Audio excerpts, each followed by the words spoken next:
प्रिय छात्रों नमस्कार। अराफात स्टडी पॉइंट में आपका स्वागत है।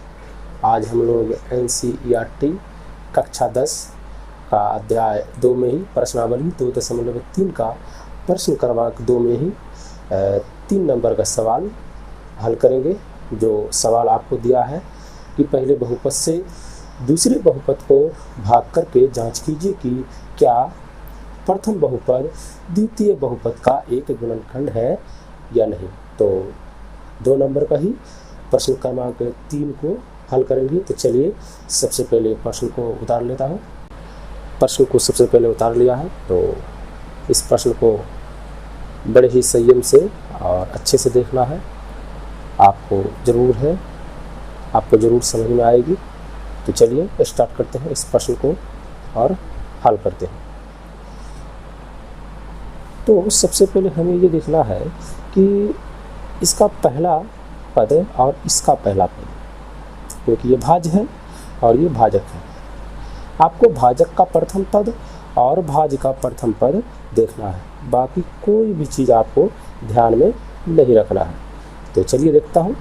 तो यहाँ आपको भाजक का प्रथम पद x का क्यूब है और जबकि यहाँ x पे पावर 5 है, तो हमें कितने और x की ज़रूरत है।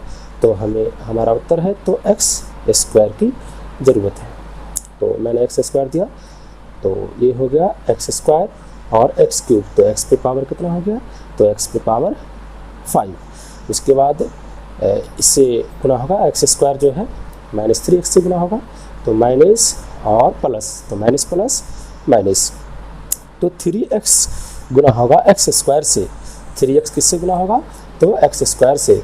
तो हम ये देखते हैं तो 3 और यहाँ पे 1, तो 3 एक आ ही 3, ये x स्क्वायर और x, तो x का क्यूब, क्योंकि इस पे पावर क्या है 1, तो 3x का क्यूब हम लिख सकते हैं। तो इसका चिन्ह क्या है माइनस और इसका चिन्ह क्या है प्लस, तो माइनस प्लस माइनस 3x का क्यूब। तो यहाँ पे हम बड़े ही आराम से लिख सकते हैं 3x का क्यूब। चलिए फिर आगे देखते हैं, +1 और x स्क्वायर, तो x स्क्वायर ही होगा क्योंकि 1 से x स्क्वायर गुना होगा तो x स्क्वायर ही हमारा उत्तर आएगा। तो चलिए इसके चिन्ह को परिवर्तित करते हैं, माइनस प्लस और माइनस। तो ये x पे पावर 5, x पे पावर 5 ये कट गया। अब यहाँ देखेंगे -4x क्यूब, जबकि यहाँ है +3x क्यूब, तो माइनस और प्लस, तो हम ये कह सकते हैं कि इन दोनों का घटाव होगा। तो 4x क्यूब में से 3x क्यूब घट जाएगा तो बच जाएगा सिर्फ और सिर्फ सिंगल एक x क्यूब। तो एक x क्यूब नहीं लिखा जाता है, अगर 2 आता तो लिख देते। तो ये खुद में ही 1x क्यूब है, जबकि हम देखेंगे कि 4x क्यूब बड़ा है और इसका चिन्ह माइनस है, तो हम इसमें माइनस लगा देंगे। अब इसे देखता हूँ, ये दोनों भी बड़े आराम से कैंसिल हो गया। अब जो बाकी आपको बचा हुआ है वो मैं लिख देता हूँ। चलिए, तो मैंने आपको पहले ही कहा था, पिछले क्वेश्चन में मैंने बताया आपको कि ऋण जैसे ही आपको आ जाए तो आपको यहाँ पे ऋण लगा देना है, फिर उसके बाद आगे हल करना है। यहाँ पे x पे पावर क्या है क्यूब, जबकि यहाँ पर भी x पे पावर क्या है क्यूब। तो इसका मतलब है x के क्यूब को हमें किससे गुना करना पड़ेगा। तो चलिए देखते हैं। तो हमारा उत्तर देखिए, x के क्यूब को किससे गुना करना पड़ेगा कि हमारा उत्तर x का क्यूब ही आए। तो हमारा उत्तर है 1 से, x के क्यूब को 1 से गुना करेंगे तो हमारा उत्तर क्या आएगा, x का क्यूब। तो हमें क्या रखना पड़ेगा 1। तो हमारा पहला पद जो है x का क्यूब -1 से गुना होगा तो ये आ जाएगा -x का क्यूब। अब देखिए ये माइनस है और ये माइनस, तो माइनस माइनस प्लस, 3x जब 1 से गुना होगा तो +3x।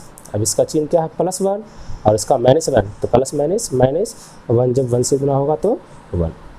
तो चलिए इसके चिन्ह को परिवर्तित करते हैं। इसका चिन्ह हो जाएगा प्लस, इसका माइनस और ये प्लस, तो ये दोनों कैंसिल और ये दोनों भी बड़े आराम से कैंसिल हो गया।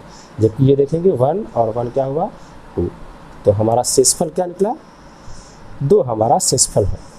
तो इस सवाल के बारे में हम ये कह सकते हैं जो आपको सवाल दिया हुआ था कि पहले बहुपद से दूसरे बहुपद को भाग करके जांच कीजिए कि क्या प्रथम बहुपद द्वितीय बहुपद का एक गुणनखंड है या नहीं। तो इस सवाल के बारे में हम ये कह सकते हैं कि प्रथम बहुपद द्वितीय बहुपद का गुणनखंड नहीं है, क्योंकि इसका शेषफल क्या निकल गया, 2 निकल गया। गुणनखंड कब होता है, जब यदि इसका शेषफल 0 निकलता तो हम ये कह सकते थे ये प्रथम बहुपद द्वितीय बहुपद का एक गुणनखंड है। तो हम ये लिख सकते हैं, इस प्रकार से इसे लिख सकते हैं। अतः